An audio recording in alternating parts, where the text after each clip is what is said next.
আর 1 নম্বর আপন কে? দ্বিতীয় নম্বর আপন হলেন আমার নবী, 3 নম্বর আপন হলেন মা, 4 নম্বর আপন হলেন বাবা। আমি তো মাঝে মাঝে আলোচনায় বলি, এই 4 জন ছাড়া দুনিয়ায় তোমার কেউ আপন না। এই 4 জন ছাড়া যত আপন দুনিয়ায় দেখো, সব তোমাকে স্বার্থের জন্য মহাব্বত করে। বন্ধু বন্ধুকে স্বার্থের জন্য মহাব্বত করে, ভাই ভাইকে স্বার্থের জন্য মহাব্বত করে, সন্তান বাবা মাকে স্বার্থের জন্য মহাব্বত করে, রাজনৈতিক নেতা জনগণকে স্বার্থের জন্য ভালোবাসে। সব দুনিয়ায় স্বামী তার স্ত্রীকে ভালোবাসে, স্ত্রী তার স্বামীকে স্বার্থের জন্য ভালোবাসে, কিন্তু স্বার্থ ছাড়া ভালোবাসে তোমাকে আমাকে 1 নম্বরে কে? আঙ্গুলটা উঁচা করে বলো, আর জোরে বলো কে? ওই মালিকের নামটা দিলটা উজাড় করে না, চিৎকার করে জোরে ডাকো আল্লাহ। দ্বিতীয় নম্বরে তোমাকে আমাকে স্বার্থ ছাড়া ভালোবাসেন তোমার আমার নবী। বুকের মধ্যে হাত লাগায় বলো, দ্বিতীয় নম্বরে ভালোবাসেন কে? 3 নম্বরে ভালোবাসেন সন্তানকে, তার মা। 4 নম্বর সন্তানকে ভালোবাসেন তার বাবা। এই জন্যই তো বলি যুবক ভাই, আজকের এই ময়দানটার মধ্যে যারা এসেছো, যদি এমন কেউ থাকো মা হারা বাবা হারা, সেই মানুষটা বুঝবে মা হারানো কতটা ব্যথার, বাবা হারানো কতটা যন্ত্রণার। যার ঘরে মা ছিল কত বড় মালিকের দেওয়া নিয়ামত, যার ঘরে মা আছে সে কোনোদিন বুঝবে না। এই মজলিসে যদি কারো মা না থাকে, বাবা না থাকে, ওই মানুষটাকে জিজ্ঞাসা করো মা হারানো কত যন্ত্রণা, বাবা হারানো কত যন্ত্রণা। আমি আজাদি আমার ঘরে 18 বছর আমার মাকে আমি হারিয়েছি। 18টা বছর পর্যন্ত আমার মাকে আমি একটা আপেল কিনে দেওয়ার ক্ষমতা হয় না। 18টা বছর হয়ে গেল, আমি আমার মাকে একটা কাপড় কিনে দেওয়ার যোগ্যতা আমি আজাদির হয় না। মাহফিলটা শেষ করে বাসায় যাইবা, দরজার মধ্যে টোকা লাগাইবা, হয়তো মা তোমার দরজা খুলবে। আমি আজাদি বাসায় গিয়া দরজার মধ্যে টোকা দিলে আমার মা দরজা খুলবে না। তুমি হয়তো আজকে দামি স্ত্রী পেয়েছো, শিক্ষিতা সুন্দরী বিবি পেয়েছো, আজকে চমৎকার করে আলাদা ঘর তৈয়ার করে থাকো, কিন্তু মা গ্রামে করে ঘুমায়। কত মানুষের মায়ের শরীরে ঠান্ডার দিনে কত কুয়াশার ফোঁটাগুলো মায়ের শরীরে পড়ে, তারপর মা সন্তানকে কোনোদিন বদুয়া দেয় না। বাজান রে, আজকের এই মজলিসটার মধ্যে আমার মতো কার কার মা নাই? হাতটা উঁচা করে দেয়। বাবা কার কার ঘরে নাই? হাত উঁচা করে দেখাও, হাতগুলো তুলে রাখো বাজান। যারা যুবক আছে আমার যুবকগুলো তাকিয়ে তাকিয়ে দেখো, মা হারা মানুষগুলো কেমন করে কাঁদে, বাবা হারা মানুষগুলো চোখ দিয়ে কেমন করে পানিগুলো বের হয়। এর যুবক, এই মানুষগুলোর চেহারার দিকে তাকাও। এদের কারো ঘরে মা নাই, কারো ঘরে বাবা নাই, কারো ঘরে আব্বা মা দুইজনের কেউ নাই। আজকে বাসায় গিয়া দরজার মধ্যে টোকা দিলে এদের মা দরজা খুলবে না, বাবা দরজায় টোকা দিলে বাবা দরজা খুলবে না। হাতগুলো না বা কে দিয়ে বুঝাবো জানি না। যুবক, আমি তোমাদেরকে বলে যাবো ভাই ভাই রে, আজকে ময়দান থেকে ওয়াদা করে যাও, জীবনে আব্বা আম্মাকে কষ্ট দিবে না। কারণ নবী আমার বলেন, হুমা জান্নাতুকা ওয়া হুমা নার। নবী আমার বলেন, বাবা এবং মা তোমার জন্য জান্নাত, আব্বা আম্মাই তোমার জন্য জাহান্নাম। কেমনে জান্নাত হয়? নবী আমার বলেন, রিজার রাব্বি রিজাল ওয়ালিদাইন। আল্লাহর নবী বলে, যদি তুমি তোমার বাবা আর মাকে খুশি করতে পারো, তাইলে আমার আল্লাহ তাআলাও খুশি।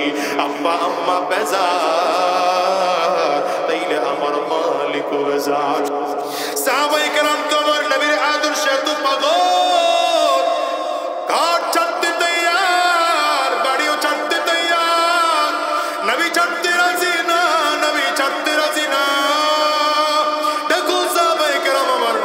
ভালোবাসার জন্য কত পাগল ছিল, আমার নবীর জন্য কত পাগল ছিল। ওই যে একজন সাহাবী নাম তার আব্দুল উজ্জা, কাফির থাকা অবস্থায় নাম ছিল আব্দুল উজ্জা। ছোটবেলায় বাবা জমিন থেকে বিদায় হয়ে গেল। বাবা বিদায় হওয়ার পরে সংসারে বাজার লাগবে চাচা করে দেয়, কাপড় চোপড় লাগবে চাচা করে দেয়, যা যা দরকার সব চাচা করে দেয়। কিন্তু ছোট বাচ্চা কেমনে যেন আমার নবীর সন্ধান পেয়ে গেল, দৌড়া নবীজির দরবারে চলে যায়। আমার নবীর সুন্দর চেহারাটার দিকে তাকিয়ে থাকে, কেমন সুন্দর আমার নবীর চেহারা, আমার নবীর চেহারার দিকে তাকিয়ে তাকিয়ে থাকে। হঠাৎ করে বাচ্চা একদিন আমার নবীর দিকে তাকিয়ে বললেন, পয়গম্বর কেমন সুন্দর আপনার চেহারা, কেমন সুন্দর আপনার নাম, কেমন সুন্দর আপনার চরিত্র। পয়গম্বর আমার চেহারা তো আপনার মতো সুন্দর আর কোনোদিন হবে না, তবে নবী আমার কালিমা পড়াইয়া মুসলমান বানাইয়া আপনার মতো সুন্দর কে একটা নাম আমাকে রেখে দেওয়া যায় না। নবী আমার আপনার চরিত্র আমাকে কি আপনার চরিত্রে চরিত্রবান বানিয়ে দেওয়া যায় না? নবী আমার বললেন, আব্দুল উজ্জা নবীজির হাতে আব্দুল উজ্জার হাতটা রেখে দিয়ে কালিমা পড়িয়ে মুসলমান বানিয়ে দিলেন। আমার নবী নাম পরিবর্তন করে নাম রেখে দিলেন আব্দুল্লাহ। এই আব্দুল উজ্জা এখন থেকে তোমার নাম আমি রেখে দিলাম আব্দুল্লাহ, তবে সাবধান তুমি আমার হাতে হাত দিয়ে যে কালিমা পড়েছো কেউ যেন না জানে। মক্কার মানুষ জানলে তোমার প্রতি অত্যাচার নির্যাতন জুলুম করবে। সাবধান, ইসলাম গোপন রাখবা। যেদিন আমি নবী তোমাকে প্রকাশ করতে বলবো সেই দিন তুমি তোমার ইসলাম প্রকাশ করবা। আব্দুল্লাহ সেই দিন থেকে বাসায় আসে, দিনের বেলা আবার দৌড়ায় নবীজির দরবারে চলে যায়, আবার বাসায় আসে, আবার দৌড়ায় নবীজির দরবারে চলে যায়। ঘরে মন টিকে না, নবী আমার মক্কায়, তো আব্দুল্লাহ বারবার করে মক্কার দিকে দৌড়ায়। প্রতিদিন ঘুম থেকে উঠে নবীজির দরবারে যায়। একদিন ঘুম থেকে উঠে রাস্তায় চলে তো আওয়াজ পায় নবী আর মক্কার জমিনে নাই, হিজরত করে নবীজি মদিনায় চলে গেছে। আব্দুল্লাহর মনটা বড় ভারাক্রান্ত হয়ে গেল, চোখের পানিগুলো ফেলে কাঁদতে আরম্ভ করেছে, কিন্তু কারো কাছে প্রকাশ করতে পারে না। আব্দুল্লাহর মন এবার আর মক্কায় টিকে না, বারবার করে মনটায় চায় মদিনায় যাব। কিন্তু কেমন করে মদিনায় যাবে? চাচার পারমিশন ছাড়া মদিনায় যাওয়া যাবে না, চাচার পারমিশন ছাড়া মদিনায় যাওয়া যাবে না। অপেক্ষা করে কবে কোনোদিন সুযোগ আসে কিনা দেখি। অপেক্ষা করে করে আব্দুল্লাহ বড় হয়ে গেল, বালেক হয়ে গেল। চাচা তাকে পছন্দ করে বিয়ে পর্যন্ত করিয়ে দিয়েছে, কিন্তু আব্দুল্লাহ সংসার জীবনে মন লাগাতে পারে না, মনটা পড়ে আছে মদিনায়। আমার নবী যেই মদিনায় থাকে আমিও সেই মদিনায় যাব। কলিজার টুকরো যুবক, বিশ্বের কত জায়গায় তো তোমরা যাও, America, Japan, German, Indonesia, France, মালয়েশিয়ায় যাও, বলো তো আমার নবীর রওজায় যাইতে মনে চায় কি চায় না? একটু আওয়াজ করে বলো, কার কার মনটায় চায়? দুইটা হাত উঁচা করে আমার আল্লাহকে একটু দেখাও। পারলে চোখের পানিগুলো ফেলে আওয়াজ করে চিৎকার করে জোরে ডাকো আল্লাহ, আরো জোরে ডাকো আল্লাহ। চোখের পানি ফেলে আমার মালিকের কাছে কাঁদো আর বলো আল্লাহ, জীবনে একটা বার হলেও তোমার নবীর রওজা না দেখাইয়া, কাবা তাওয়াফ না করাইয়া আল্লাহ জমিন থেকে নিও না, নিও না। আওয়াজ করে চিল্লা বলো আমিন।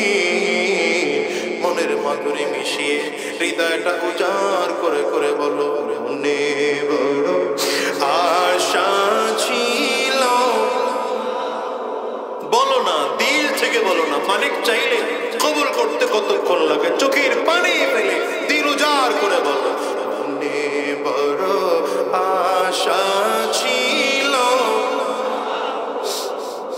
বলো, মনে বড় আশা ছিল যাব মদিনা।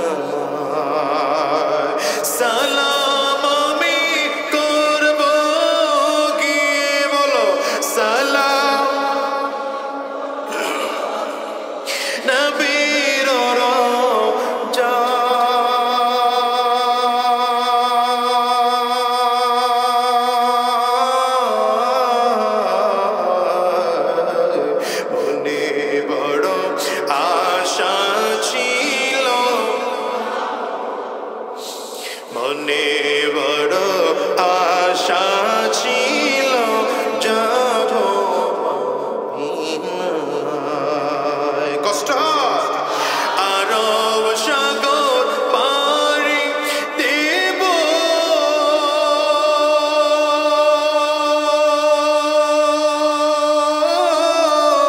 নাই কয় আমার তোরি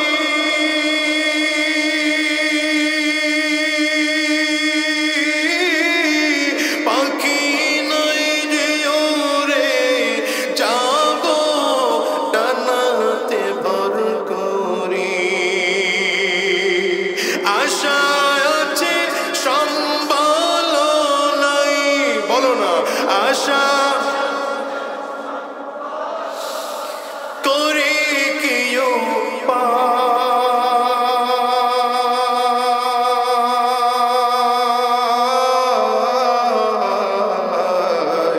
মনে বড় আশা ছিল যাব মদিনায়।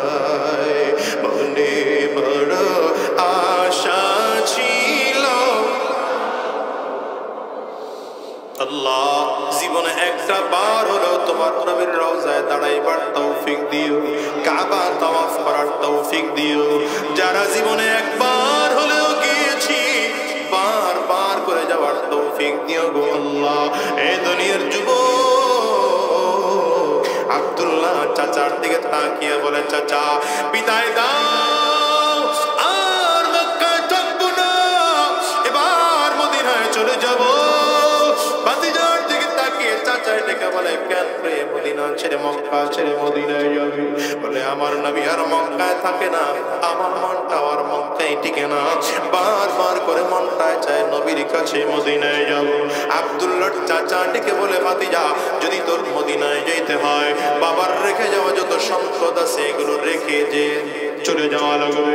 আব্দুল্লাহ ডেকে বলে, চাচা রেখে দাও, রেখে দাও, আমার যত সম্পদ আছে সব তুমি রেখে দাও, কারণ আমার কলিজার মধ্যে, আমার কলিজার সম্পদের মায়া বেশি না, আমার আল্লাহ মায়া দিলে বেশি। রব্বে কারীম বলেন, ওয়াল্লাযীনা আমানু আশাদ্দু হুব্বাল লিল্লাহ, যারা ঈমানদার তারা আমি আল্লাহকে সব থেকে বেশি ভালোবাসে। চাচা ডেকে বলে, ভাতিজা রে শুধু তোর সম্পদ রেখে গেলেই হবে না, কিছুদিন আগে তোরে পছন্দ করে বিয়ে পর্যন্ত করিয়ে দিয়েছি, তোর বিবিকেও তালাক দিয়ে মদিনায় যেতে হবে।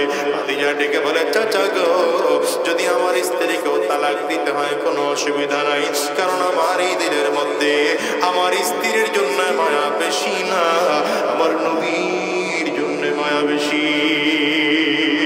রাসূল আরবী বলেন, লা ইউমিনু আহাদুকুম হাত্তা আকুনা আহাব্বা ইলাইহি মিন ওয়ালিদিহি ওয়া ওয়ালাদিহি ওয়ান নাসি আজমাইন। নবী আমার বলেন, ততক্ষণ পর্যন্ত পাক্কা সাচ্চা ঈমানদার হতে পারবে না যতক্ষণ পর্যন্ত তোমার বাবার চেয়ে, মায়ের চেয়ে, যতক্ষণ পর্যন্ত তোমার সন্তানের চেয়ে, অন্য হাদিসে নবী আমার বলেন যতক্ষণ পর্যন্ত তোমার নিজের জীবনের চেয়ে আমি নবীকে বেশি ভালোবাসা দিতে না পারবা, নবী আমার বলেন ততক্ষণ পর্যন্ত পাক্কা সাচ্চা ঈমানদার হতে পারবা না।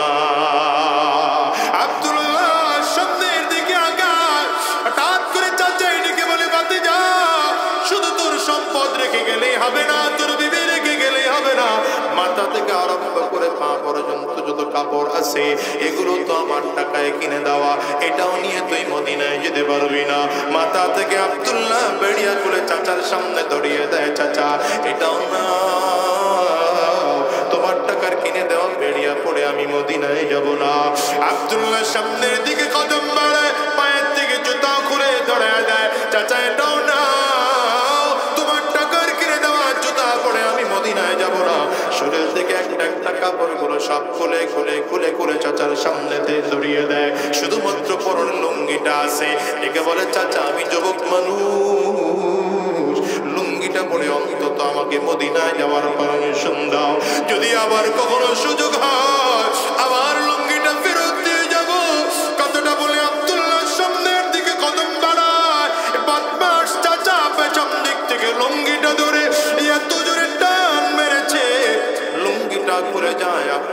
বস্ত্রহীন হয়ে যায়। এবার ঘোড়া তার নর চাবুক দিয়ে পিঠের মধ্যে জোরে জোরে বাড়ি দিতে আরম্ভ করেছে। এক একটা বুকের মধ্যে বাড়িগুলো মারে, চামড়া গুলো ফেটে যায়, রক্ত টপ টপ করে করে করে করে জমিনের মধ্যে পড়ে। আব্দুল্লাহ কাঁদে আর ডেকে বলে, চাচা। মারতে মারতে জমিন থেকে বিদায় করে দিতে পারো, মদিনা যাওয়ার থেকে আমার ফিরায় রাখতে পারবো না। আব্দুল্লাহকে মেরে মেরে বেহুশ বানাইয়া উত্তপ্ত মরুভূমির বালুর মধ্যে চিন করে ফেলে রেখে চলে গেছে। বহুত লম্বা সময় আব্দুল্লাহর হুঁশ ফিরে আসে না। অনেকক্ষণ পরে আব্দুল্লাহর হুঁশ ফিরে আসলো। তাকিয়ে চিন্তা করে, এখন কার কাছে যাব? আমি আমার কাছে, চাচার কাছে যদি আবার যাই তাইলে আমাকে আবারও মারবে। আমি কার কাছে যাব? আব্দুল্লাহ দাঁড়িয়ে চিন্তা করে, আব্দুল্লাহ দাঁড়িয়ে দাঁড়িয়ে চিন্তা করে, আমি কার কাছে যাব? একমাত্র গোটা দুনিয়া আপন আছে আমার মা। আমি আমার মায়ের কাছে যাব। মায়ের দরজার সামনে দাঁড়ায় ডাক দিয়েছে, মাগো, বাবার রেখে যাওয়া কত কম্বল কত চাদর না তোমার কাছে আছে, একটা কম্বল বা চাদর তুমি আমাকে দাও। আমি চাদর পরে মদিনার উদ্দেশ্যে যাব। মদিনায় যাব বলে আমার চাচা আমারে কিচ্ছু দেয় না। মা চাদর দরজার ফাঁকে দিয়ে একটা ফিকে দিয়েছে। চাদরটা ছিঁড়ে দুইটা ভাগ করে একটা পরনের মধ্যে পেঁচাইলে আর একটা শরীরের মধ্যে লাগাইয়া খালি পায়ে মদিনার উদ্দেশ্যে রওনা করেছে। ওদিকে সূর্যের তাপ, সূর্যের তাপের কারণে মনে হয় যেন মাথার মগজ ফুটে যাবে। কিন্তু আব্দুল্লাহ তারপর পেছন দিকে ফিরে তাকায় না। টানা 17টা দিন আর রাত হাঁটার পরে মসজিদে নববীতে গিয়ে হাজির হলো। তখন হযরত বিলাল মসজিদে নববীতে ফজরের আযান দিচ্ছিলেন। এই দুনিয়ার যুবক, এই আব্দুল্লাহ মসজিদে নববীর ওয়ালের সাথে ক্লান্ত হইয়া পরিশ্রান্ত হইয়া আমার নবী কখন ঘর থেকে বের হবে অপেক্ষায় আছে। আর রাহমাতুল লিল আলামিন ঘর থেকে বের হলেন। আব্দুল্লাহ দেরি করে না, একটা দৌড় দিয়ে নবীর পায়ের মধ্যে জড়ায় ধরে চিৎকার করে কাঁদতে আরম্ভ করেছে। আর ডেকে বলে, নবী আমার ঘরে মা নাই, আমার ঘরে বাবা নাই, আজকে মনে হয় যেন মা থেকে আমার নাই।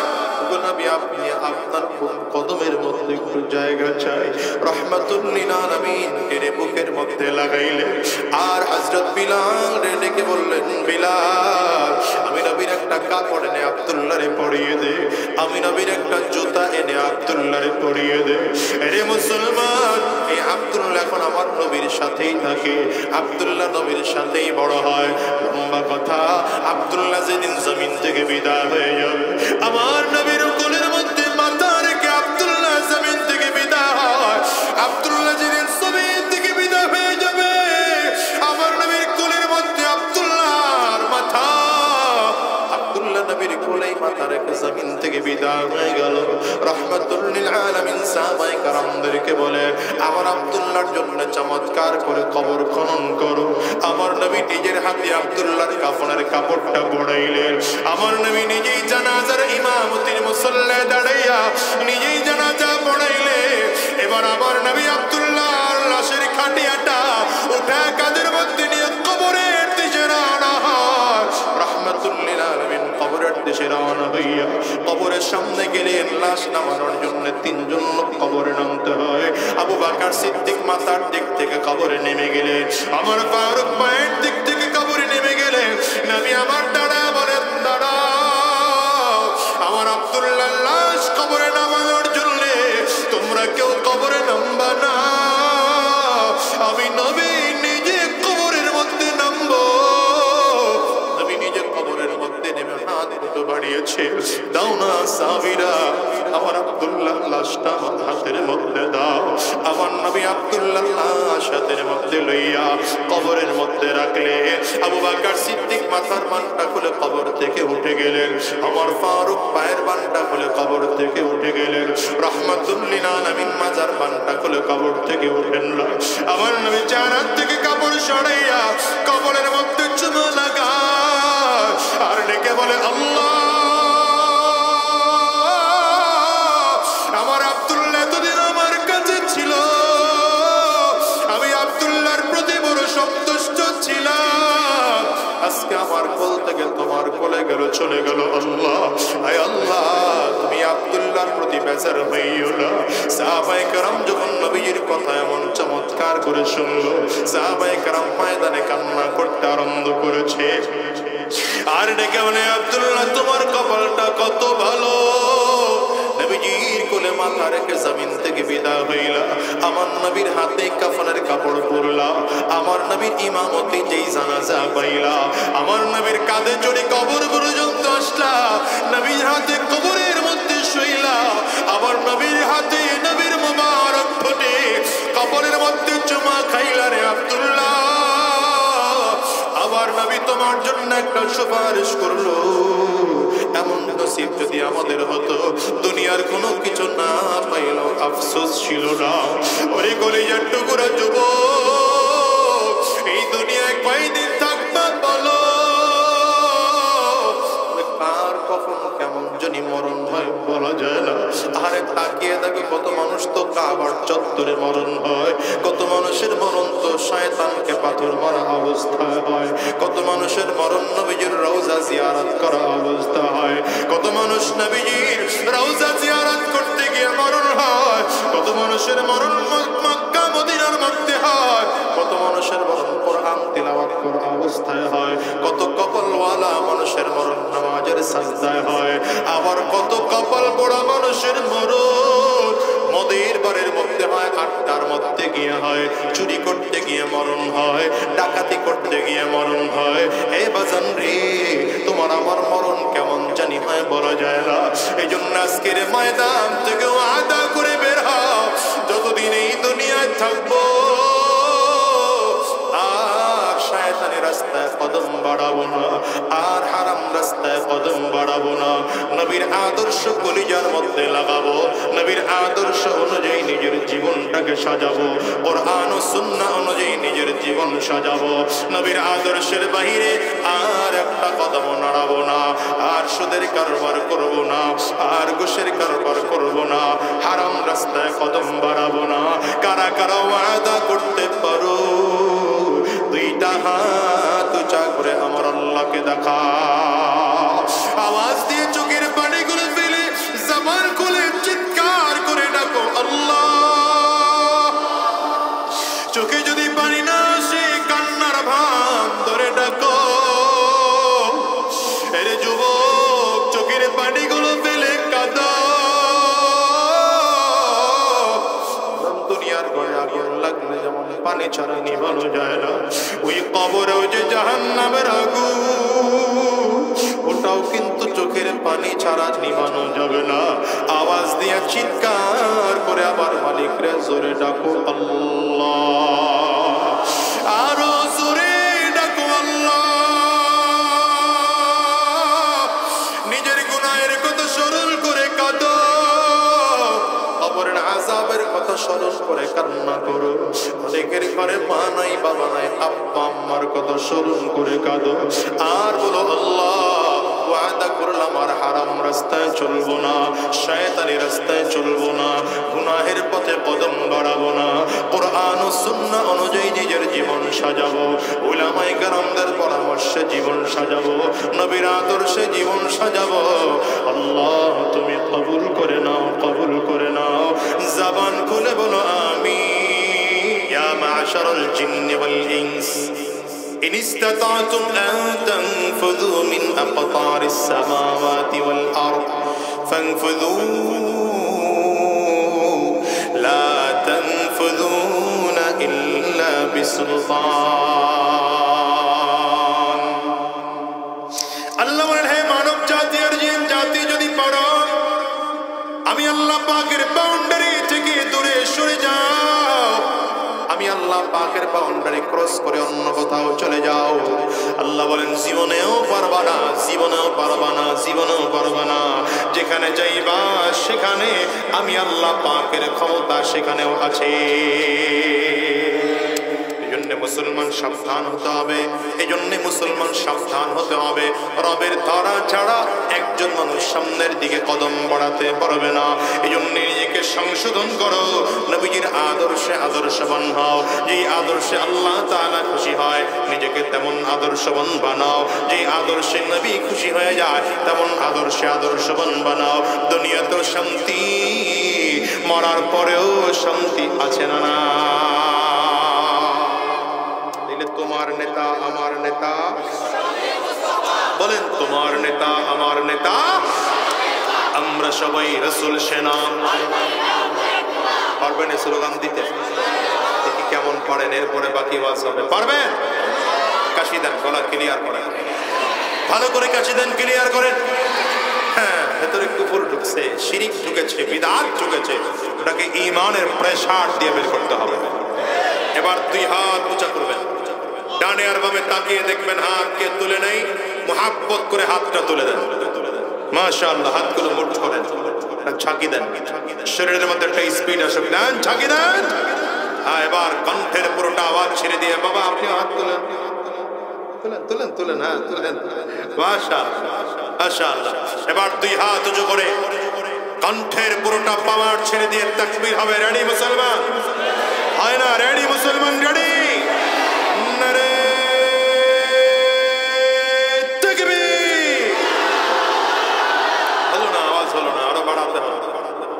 কষ্ট হবে আপনাদের, আরো বাড়াতে হবে। রাজি আছে? নারে তাকবীর, জোরে নারে তাকবীর। তোমার নেতা আমার নেতা বিশ্ব নবী মুস্তাফা, আমরা সবাই রাসূল সেনা, আমরা সবাই রাসূল সেনা। নারে তাকবীর, কোরআন সুন্নাহর আলো, কোরআন সুন্নাহ যেখানে, আলেম ওলামা যেখানে, দিয়েছি তো রক্ত, দিয়েছি তো রক্ত, রক্তের বন্যায়। ঠিক আছে তো? হ্যাঁ, দিল্লি না ঢাকা, বাংলাদেশের ভুলে গেছে সব, বেশি দিন মনে রাখতে পারে না। ব্রেন দুর্বল, ব্রেন দুর্বল, এই জন্য ইস্যু বারবার ভুলে যায়। নতুন নতুন ইস্যু তৈরি হয় তো মোবাইলে খাইছে আল্লাহ। তো গোটা পৃথিবীর যত আদর্শ আছে সব থেকে শ্রেষ্ঠ আদর্শ কার আদর্শ বলেন? নবীর আদর্শ। চিৎকার করে বলেন কার আদর্শ? لقد كان لكم في رسول الله أسوة حسنة، لقد كان لكم في رسول الله أسوة حسنة। رب كريم بن آيات بلن وإنك لعلى خلق عظيم।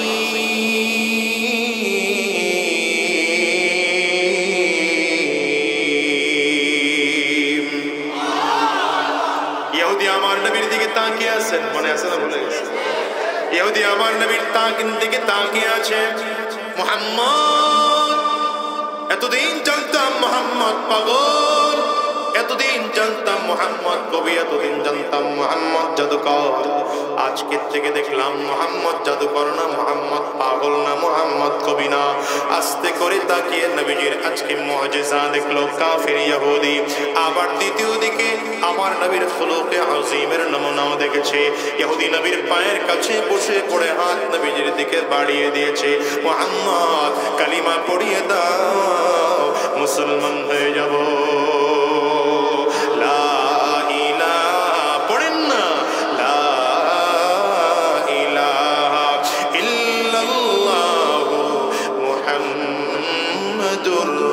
رسول الله أشهد أن لا إله إلا الله وأشهد أن আবদু ওয়া রাসূল। এ দুনিয়ার মুসলমান শোনো, নবীজির আদর্শ গোটা পৃথিবীর মধ্যে সবথেকে উত্তম আদর্শ। আমার নবীর আদর্শের মতো কারো আদর্শ দুনিয়ায় হতে পারে না।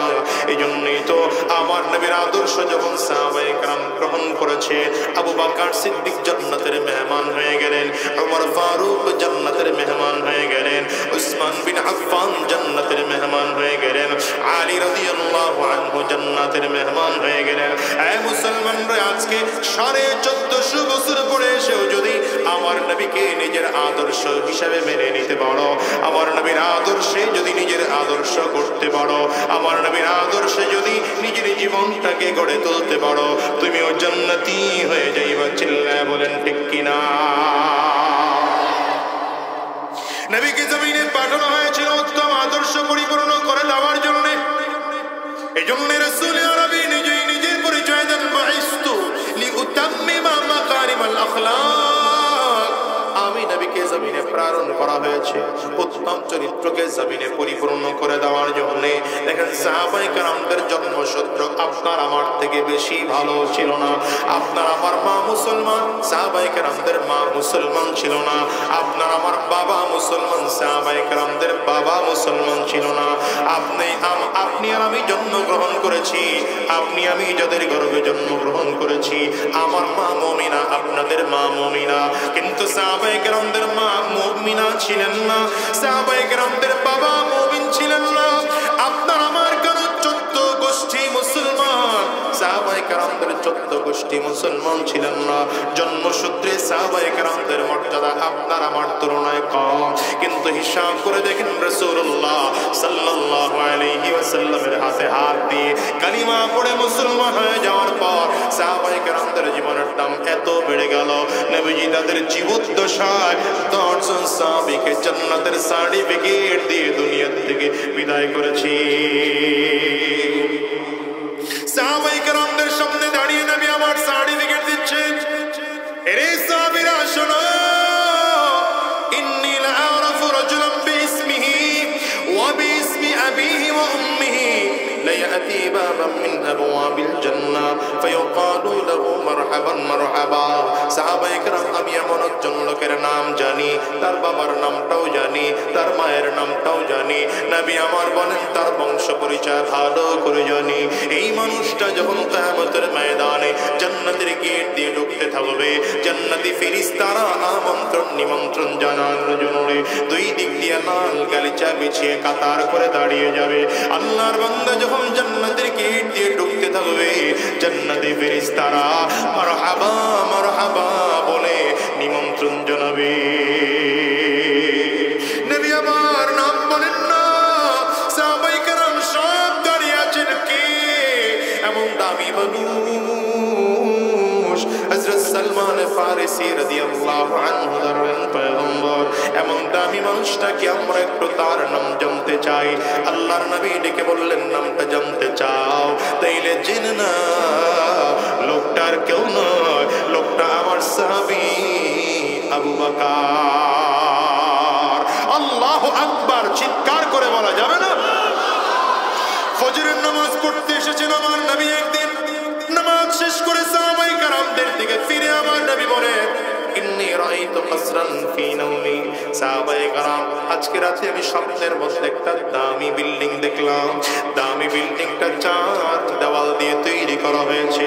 এর মধ্যে একটা দেওয়াল জান্নাতি রূপা দিয়ে বানানো হয়েছে, আর এক দেওয়াল জান্নাতি স্বর্ণ দিয়ে বানানো হয়েছে, আর একটা দেওয়াল জান্নাতি ইয়াকুত পাথর দিয়ে বানানো হয়েছে, আর একটা দেওয়াল জান্নাতি জবরদস্ত পাথর দিয়ে বানানো হয়েছে। এই দেওয়ালগুলো গাঁথনি করতে গিয়ে মাঝখানে কোনো বালুমাট সিমেন্ট ব্যবহার করা হয় নাই, নিচে বানানো এই ফ্লোরটা ব্যবহার করা হয়েছে। এই বিল্ডিংটা তৈরি করার জন্য গাঁথনিতে ব্যবহার করা হয়েছে মিশক আর আম্বার। নিচের ফ্লোর বানানো হয়েছে জাফরান দিয়া।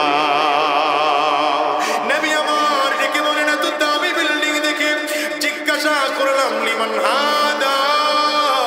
এত সুন্দর বাড়িটা ঘরটা কার বলো? একজন এসে বললেন, ফাতামিন কুরাইশ, এটা কুরাইশ বংশের একজন যুবকের। নবী আমার বলেন, যাননতু ইন্নী মিন কুরাইশ ইন্নাহু লি। আমি মনে মনে চিন্তা করলাম আমিও তো কুরাইশ বংশের একজন যুবক, তাইলে মনে হয় জান্নাতের বাড়িটা আমার জন্যই বরাদ্দ করা।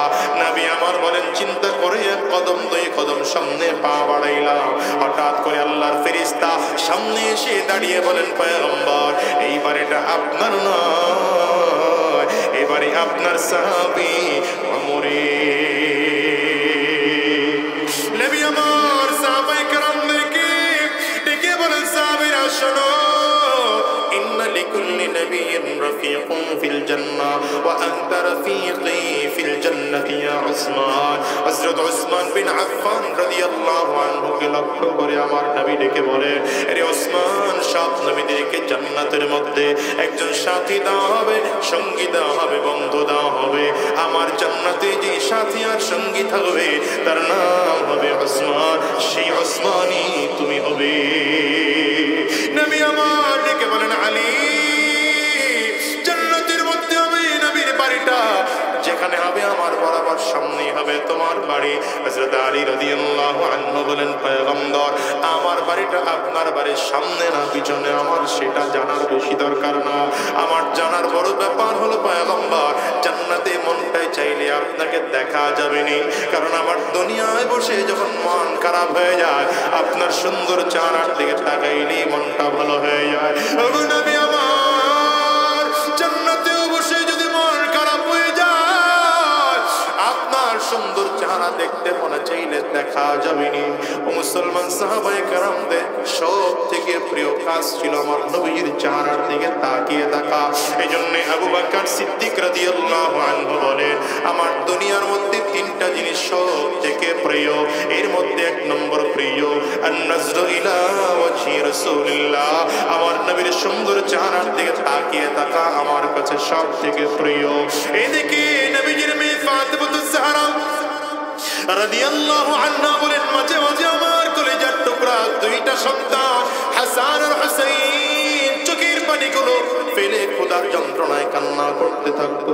যখন ওদের প্রচন্ড ক্ষুধা পেত, খোদার যন্ত্রণায় কান্না করতে থাকতো, আমি ওদেরকে কোলের মধ্যে করে করে আমার আব্বা মুহাম্মদুর রাসূলুল্লাহর সামনে দাঁড় করায় দিতাম।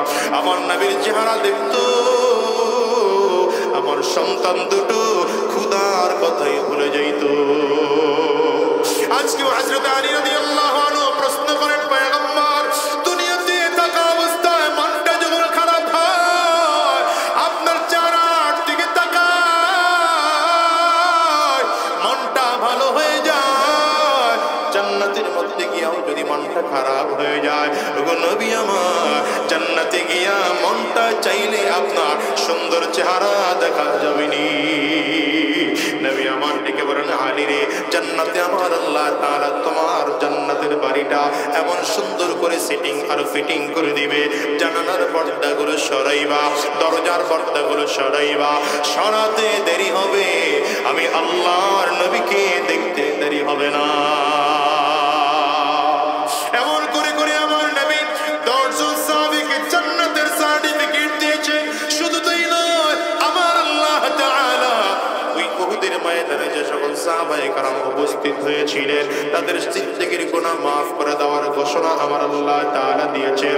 বদরের ময়দানে যে সকল সাহাবায়ে কেরাম উপস্থিত হয়েছে আমার আল্লাহ তাআলা ডেকে বলে যত গুনাহ করো সব তোমাদের মাফ করে দেওয়া হলো। শুধু তাই নয়, সব সাহাবায়ে কেরামদের ব্যাপারে আল্লাহ পাকের ঘোষণা রাদিয়াল্লাহু আনহুম ওয়া রাদু আন, আল্লাহ তোমাদের প্রতি খুশি, তোমরাও আল্লাহ পাকের প্রতি খুশি। আরে মুসলমান, হিসাব নিয়ে দেখো নবীজির আদর্শবান হওয়ার কারণে জিন্দেগীর গুনাহ মাফ হওয়ার ঘোষণা পাওয়া যায়। আমার নবীর আদর্শবান হওয়ার কারণে নবীর জান্নাতের সার্টিফিকেট দুনিয়ায় বসে পাওয়া যায়।